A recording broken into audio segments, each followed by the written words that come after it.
it's time for our daily catch up. So before we get into the mechanical stuff of adding the Todoist second brainOS integration, I want to share a very important idea with you. Words, just like the furniture in our home, can be treated like objects. And when we treat words like objects, we're able to apply physical properties to them, how far apart they are, what angle they're at, and most importantly, what relationship they share with each other. Now, take for example the two words espresso and berries. Espresso being a personal favorite word of mine. Right? In hindsight, there's no relationship between these two words. But the minute you add a third word called tasting notes, it immediately becomes clear that the conversation might be about espresso with tasting notes of berries. Similarly, let's take two more words, coffee and rice. The relationship isn't clear in plain sight, but we add a third word called commodity prices, and it becomes increasingly clear that the conversation might be about how coffee and rice are traded as commodities on the stock market. Some words are close to each other, so their relationships are clear and apparent. However, other words might seem far apart. But the minute we add context, that relationship becomes increasingly clear. This idea of adding context is very natural to our first brain. In essence, this is what makes us as human beings intelligent. We're able to see the context of the situation and understand it, and therefore connect new knowledge to past knowledge instantly. Now, the problem with artificial intelligence is that it perpetually lacks context. Therefore, it can't really guess what's in our mind, unless we had a direct connection given to it directly to our knowledge, which is exactly one of the goals of the second brain operating system. Yesterday, we covered the past. We brought in all of your past knowledge, so we essentially have a context in place which AI can use and benefit from in our conversations, making them 10 times more meaningful. However, the problem is the context could stay locked as to where it is. It could end up being a snapshot of your knowledge to a specific point in time, which is exactly why this day exists in the second brain OS challenge. Now, the point of this day is to give you a quick capture shortcut, which allows you to update context in real time as and when ideas happen, which means your knowledge doesn't stay locked as a snapshot at a point in time. Instead, it's growing as you grow, as you explore new things, as you have more reflections, more observations, more breakthrough ideas. You're able to grow your second brain OS by adding context in real time. And all of this is possible because instead of AI making that decision as to how to connect it to your past knowledge, your idea from the minute it's captured makes that decision itself. In fact, you're making that decision the minute you capture it. The context drawn from your idea makes it very clear for AI what direction to connect your new idea to your past knowledge. Now that you have context, let's get into the mechanical stuff and install the Todoist second brainOS integration so we have quick capture across our laptop and mobile. So the first step is really simple. You head over to todoist.com and either you create an account or log in with an existing one. Both work. In my case, I'm going to create a brand new account. I personally like to use single sign-on either with Google or Apple. In this case, I'm using the single sign-on Google.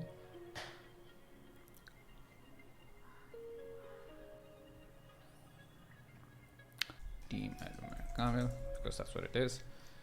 Continue, personal, launch Todoist. Boom, we're in. Once you're done with that, you can head back to my website where the page you're watching this video essentially. Make sure to select the Todoist integration from here. It might already be pre-selected by the time you watch this video, but just in case. Press the next step is unlocked.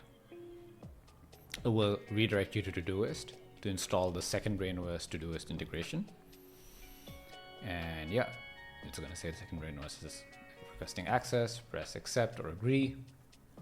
And that's it. So if you log into your Todoist and refresh, maybe a second later, the notes and files projects are there after you install the integration. Now that we've installed the Todoist second brainOS integration, the minute we capture an idea from our phone or our laptop, it will instantly be synced to our second brain operating system. The next step is going to be about adding that quick capture shortcut to your mobile as a widget on your lock screen and home screen, as well as a keyboard shortcut on your laptop. Now let's move on to your phone. So the first step is to download the Todoist app. You go to your App Store or Play Store and you should be able to download it. For some reason, mine isn't connecting, but that's okay. Once you've downloaded the Todoist app, make sure to open and then make sure to sign in with your account. Once you've done that, what you want to do is go to a page where you feel comfortable, hold it and add widget and search for Todoist. Right. And then over here, you want to simply go to this one, the add task widget. You want to add this widget here, right? Add this, right? You want to go to this widget, hold, press edit widget, and then choose the notes project over here. Now at this stage, we're pretty much done. All you have to do is tap, type in whatever is going through your head and enter. That's it. Your notes added to your second brain operating system. Literally that. So the last additional step we can take is also add the Todoist widget to the lock screen. This is my personal favorite. It makes things so much faster. So you're going to head into settings and then scroll down in settings. So this is where you'll start in settings and then scroll down, go to wallpaper, And from here, click customize, and that simply click on this part, the third I would say component or section of the lock screen. So you click this, go down here to Todoist, and you want to add this one, the add task. I've already added mine, so it's there. And when you do this, what's going to happen is that your lock screen is going to be ultra minimalistic, but also super powerful. You get an idea and that's it. Boom. You start typing it away. And it's great for both short form and long form writing. So if you get a full blown idea and it's 500 words or even that, you can continue typing it over here, because when the note is sent to the second brain OS, both what you enter here and both what you enter here, i.e. what you enter in the name and what you enter in the description, both of that is sent. So you never have to worry about, having less room or a smaller canvas to write. You have a pretty big canvas to write. Google Todoist for Mac OS or Windows, whichever platform you're on, and install that, right? If you're a Mac user, be careful as to whether you're on Silicon or the Intel versions. Just to be clear, the new series of Macs that have started to come in, I think after 2021, have typically been Silicon. So the M1, M2, and M3 chips, they're known as Apple Silicon. Install the Todoist app, and once you've installed that Todoist app, then go into Todoist. Make sure that this sidebar is open, right? You can open it from here, or you can press the M key on your keyboard to open and close it. And then go into settings, and over here go into advanced. Scroll all the way to the bottom, and over here you see this quick add task. This is where we're going to set up that shortcut first. So over here I've set up mine to be Control, Command, and A. Yeah, because it's already set up, it's always going to fire that window, so I won't be able to set it again, but you get this to it. So personally, I use Control, Command, A, and I want to quickly show you why I picked those keys. You might want to pick the same set, but from this, you'll get an understanding of which keys to pick and why not. Right? So this is the left of my keyboard. So I'm just going to bring it here, and I'm going to put my fingers on the Control and the Command and A keys, right? So if you see this, all three of my fingers are landing neatly and softly. Like there's very minimal effort to, hold these three keys together. Congratulations. You've now made it easy, instant, and natural to capture new ideas and connect them to your past knowledge. You never have to worry about linking your thinking. You have to spend zero time organizing your knowledge from this point on. So I want to take a quick moment to recap what happened over the last 3 days. We created a single source of truth for all our knowledge. In other words, we created space. Second, we filled that space by bringing over our past notes from the apps in which they were scattered in. And third, today, we added a way to perpetually expand that space by having a quick capture shortcut on our phone and our laptop. With the mechanical stuff out of the way and all three integrations installed, your second brain operating system is now completely set up. What's special is that by eliminating the friction of having to carry a notepad or opening an app every time you get an idea, you now have the ability to grow your network and your second brain operating system as and when you like. Now, there's something important I need to stress at this point, especially if you're new to digital note taking or if it's something that you're not so regular with just yet. The idea that AI will replace humans has a fundamental flaw. It assumes that they will get perception just like us. What's perception? Perception is our ability to combine our senses with information coming our way. This allows us to have unique perspectives on things, allowing us to mix knowledge and be creative in ways that AI just hasn't been able to do so yet. Take, for example, your intention of how you will use the second brain OS. You've probably had a couple of ideas on how it'll be your daily driver or play a role in digital note-taking or writing.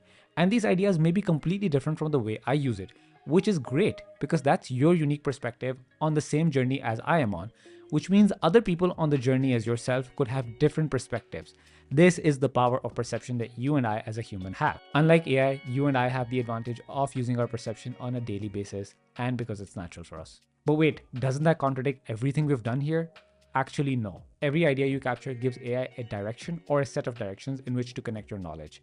We're not relying on AI to come up with that direction. That direction is uniquely inspired by the context of the idea you capture and by relating it back to your past knowledge. This means you're the director of your story, not AI. Now, let me give you a meta example.